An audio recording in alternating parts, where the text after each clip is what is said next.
Hi guys, ఈ అక్క ఏదో చెప్తుంది ఒకసారి వినండి. స్మగ్లింగ్ లాంటివి మన వాళ్ళకి నచ్చుతాయి, ఇలాంటి పొలిటికల్ అనేవి నచ్చవు మనందరికి.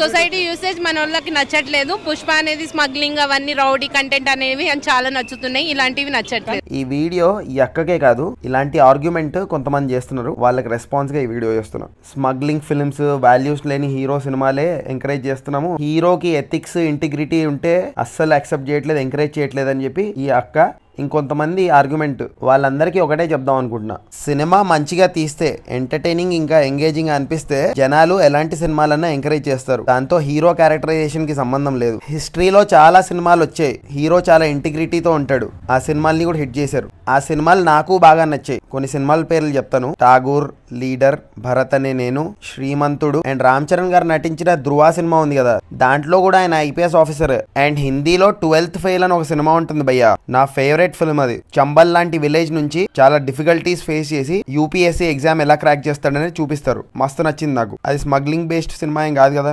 చాలా హిట్ అయింది ఆ సినిమా. అంతెందుకు గేమ్ చేంజర్ సినిమా తీసిన శంకర్ గారి సినిమాలే చాలా ఉన్నాయి అలా. సో మీకు ఐఏఎస్ ఐపీఎస్ సినిమాలు ఏమర్థం అవుతాయి, చప్పరి సినిమాలే అర్థం అవుతాయి అనే ఆర్గ్యుమెంట్ మానుకోండి. అంటే ఇప్పుడు ఏంటి, చాలా క్లీన్ ఫిల్మ్స్ ఏ తీయాలా, హీరో క్యారెక్టరైజేషన్ రాముడు మంచి బాలు టైప్ లోనే ఉండాలా, వాటిని ఎంకరేజ్ చేయాలంటారా? సినిమా బాగాలేకపోయినా మోహన్ బాబు గారు సన్ ఆఫ్ ఇండియా అని తీశారు, మరి దాన్ని ఎందుకు ఎంకరేజ్ చేయలేదు? విష్ణు మంచు గారు ఒక సినిమా తీశారు, దాంట్లో ఆయన ఐఏఎస్ ఆఫీసర్, ఆ సినిమాని ఎందుకు హిట్ చేయలేదు? సో ఈ డబుల్ స్టాండర్డ్స్ వద్దు. సినిమా బాగుంటే చూస్తారు, ఎంకరేజ్ చేస్తారు, హిట్ చేస్తారు.